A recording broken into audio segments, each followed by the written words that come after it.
So hello guys, आप देख सकते हो आपके सामने एक बहुत ही बढ़िया सवाल है। इस सवाल को करने की ट्राई कर लो। एंड ये पर्टिकुलर सवाल आपके जेई के पैटर्न से बहुत हद तक मैच होता है। ठीक है, इसमें छोटी मोटी कन्फ्यूजन्स होने के भी चांसेस रहते हैं। तो बहुत ज़रूरी है कि हम इस सवाल को एकदम क्लियर सोल्यूशन से करें। एंड पहले आप लोग ट्राई कर लो। ठीक है, तो आपने पॉज करके ट्राई कर लिया होगा। मैं शुरू करता हूँ इसके सोल्यूशन के साथ। तो देखो यहाँ पर हमें बोला है F be a real valued function such that, इतना बड़ा हमें एक इक्वेशन गिवन है और हमें बोला है कि ये सारे एक्स के लिए ट्रू है फ्रॉम -1 to 1। ठीक है, फिर हमें बोला है कि एक जी ऑफ एक्स एक फंक्शन है। क्लियर है? Be a function whose graph is a reflection of the graph y equal to f of x with respect to the line y equal to x। अब देखो यार, ये ना बहुत ही एक स्ट्रेट फॉरवर्ड सी लाइन है, इसको समझना सबसे पहले ज़रूरी है। वो कह रहे हैं एक लाइन है y इक्वल टू एक्स, एक आपके पास ग्राफ है लेट से कुछ ऐसा। ठीक है, इसको मैं कह देता हूँ ये f ऑफ x का ग्राफ है।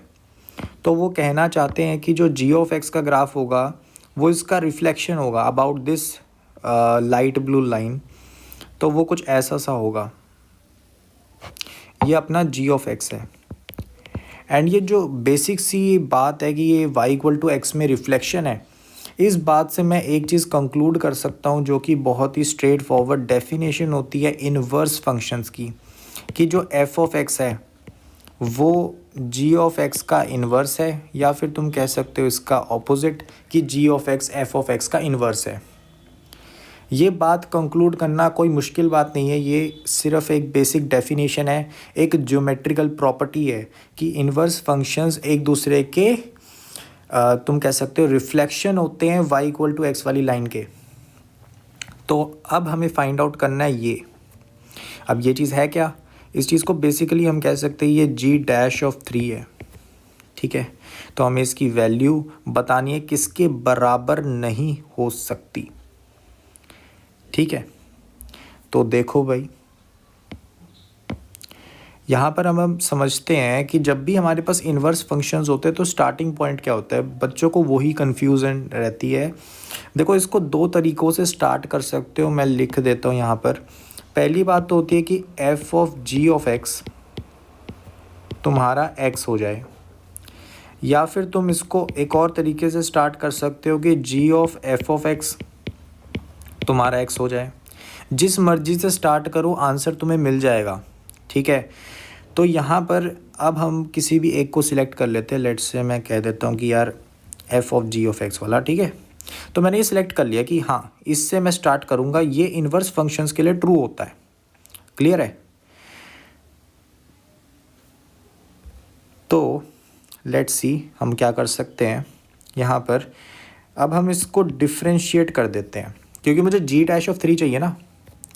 तो मैं इसको डिफ्रेंशिएट करता हूँ। क्यों? मेरे को ये चीज़ मिल सकती है क्या? हाँ, मिल सकती है, क्योंकि मैं जब डिफ्रेंशिएट करूँगा यहाँ पर चेन रूल लगेगा लेफ़्ट में। यहाँ पर ऑब्ज़र्व करो, ये जो तुम्हारा लेफ़्ट में चीज़ है ये डिफ्रेंशिएट कैसे होगा, F dash of G of X into G dash of X equal to 1 बन जाएगा ना ये पूरा। तो तुमने यहाँ पे ऑब्ज़र्व कर रहे हो कि जी डैश ऑफ एक्स आ रहा है, ये चीज़ आ रही है। ठीक है, तो ये चीज़ यहाँ पे है ना, ये मेरे को निकाल सकता हूँ, है ना। तो आप देखो भाई, इसको डिफ्रेंशिएट करा हमने, क्या बना ये 1। क्लियर है? अब मुझे क्या करना है, मेरे को जी डैश ऑफ 3 निकालना है। बस क्या पुट करेंगे, x इक्वल टू 3। जैसे ही मैं x को 3 पुट करूँगा तो क्या बन जाएगा, बता दो भाई।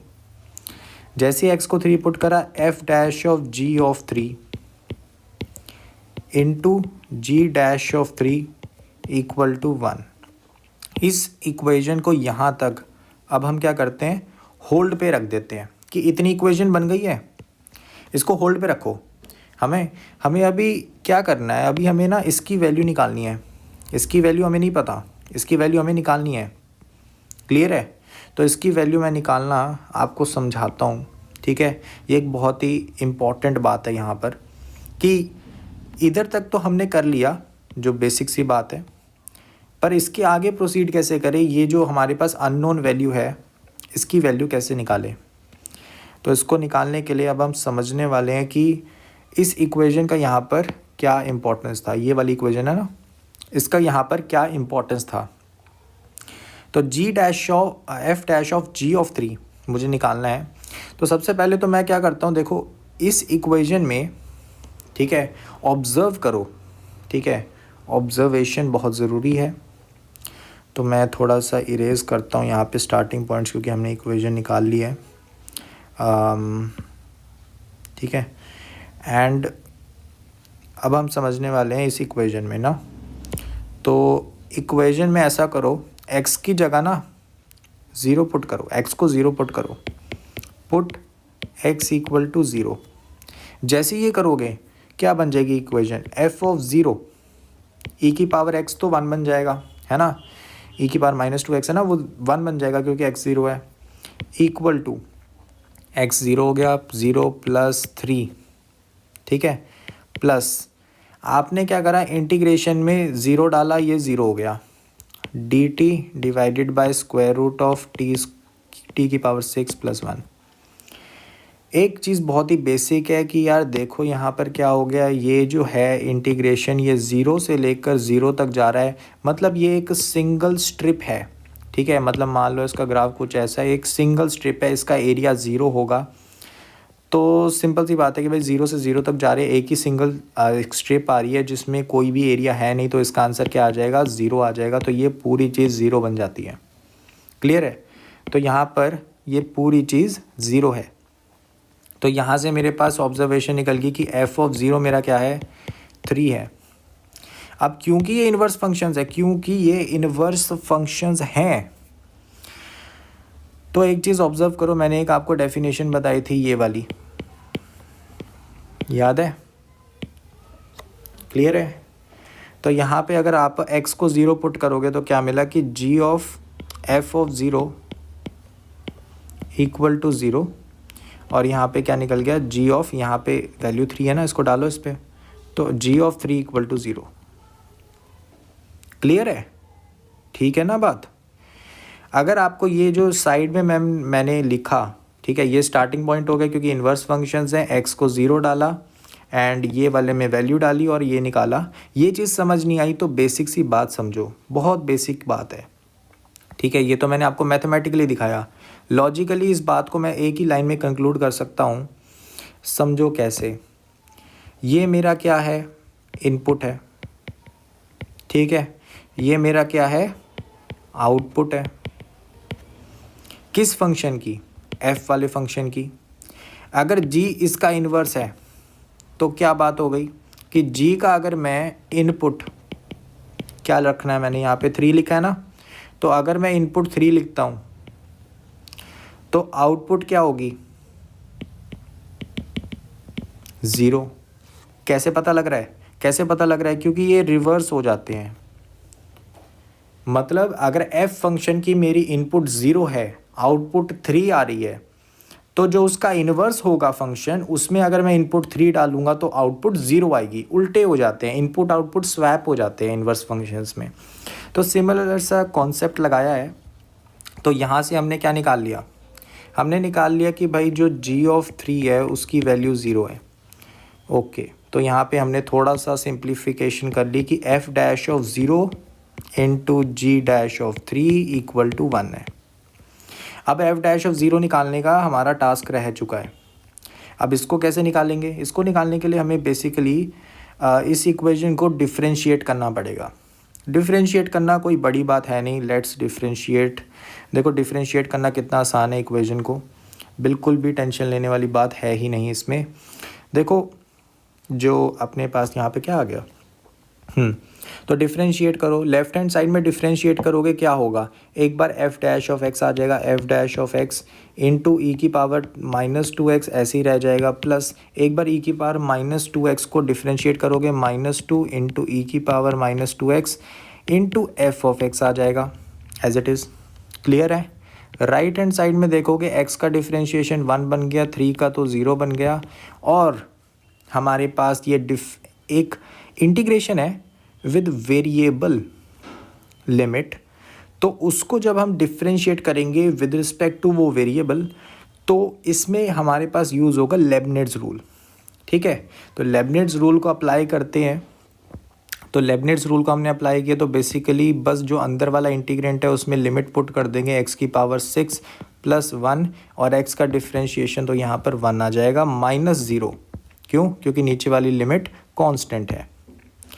तो इसको अगर आप एक और चीज़ देखो, f डैश ऑफ हमें निकालना क्या है? ठीक है, f डैश ऑफ 0 निकालना है। तो भाई x को 0 पुट कर दो। x को 0 पुट करेंगे तो क्या मिलेगा? हमें मिलेगा कि भाई e की पावर -2x में तो 1 बन जाएगा ना। तो ये बना f dash of 0 plus -2f(0) equal to 1 plus यहाँ पर 0 डालोगे तो 1 बन गया। क्लियर है? तो यहाँ पर एक चीज़ यूज़ करने की, f(0) हमें पता है कि 3 के बराबर होता है, तो f डैश ऑफ 0 की वैल्यू हमने निकाल ली। क्या हो गई? ये आ जाएगी 2 + 6, तो ये 8 आ गई। लो भाई, f डैश ऑफ 0 की वैल्यू हमारे पास क्या आ गई? 8। तो हमारा आंसर क्या हो गया कि g डैश ऑफ 3 हमारे पास आ गया 1/8। क्लियर है? तो हमने इस सवाल को सॉल्व कर लिया है। ये सवाल हमें बोल क्या रहा था? Not equal to. ये भी एक बात होती है कि आप क्वेश्चन को कितना आराम से और अच्छे से पढ़ते हो, कि नॉट इक्वल टू पूछा है। तो सिंपल सी बात क्या है कि भाई इसका आंसर क्या होगा कि भाई ये 1/4 के बराबर नहीं है, 1/2 के बराबर नहीं है, 1 के बराबर नहीं है। तो ए बी सी इसके करेक्ट आंसर होंगे, ना कि डी। ठीक है, इन्होंने बोला ना नॉट इक्वल टू, तो ये तो 1/8 के इक्वल है, तो आंसर क्या आएगा? A B C. ठीक है, तो ये सवाल बहुत ही इंटरेस्टिंग लगा मुझे। इधर इम्पॉर्टेंट बात क्या है कि जेई एडवांस्ड में कैसे यूज़ होता है ये टाइप का सवाल, कि ये जो तुम देख रहे हो ये वाला, ठीक है, ये जो टेक्निक है कि भाई मैंने स्टार्ट कहाँ से करा, f(g(x) इक्वल टू x, और फिर मैंने g डैश ऑफ 3 की वैल्यू निकालने की सोची। ये वाली जो टेक्निक है ये इम्पॉर्टेंट है। ठीक है, ये यूज़ हो रही है आपके PYQs में, हालांकि थोड़ा रेयर है क्योंकि फंक्शन के अलोन सवाल थोड़े कम आते हैं अकेले, लेकिन यूज़ होती है एंड आपको ये चीज़ आनी चाहिए। सो आई होप सो कि आपको ये क्वेश्चन क्लियर लगा होगा। क्लियरली हमने सॉल्व किया है, दोनों चीज़ें समझी, इनपुट आउटपुट स्वैप हो जाते हैं, ऐसे भी समझ सकते हो या इसी डेफिनेशन से निकाल सकते हो, योर चॉइस।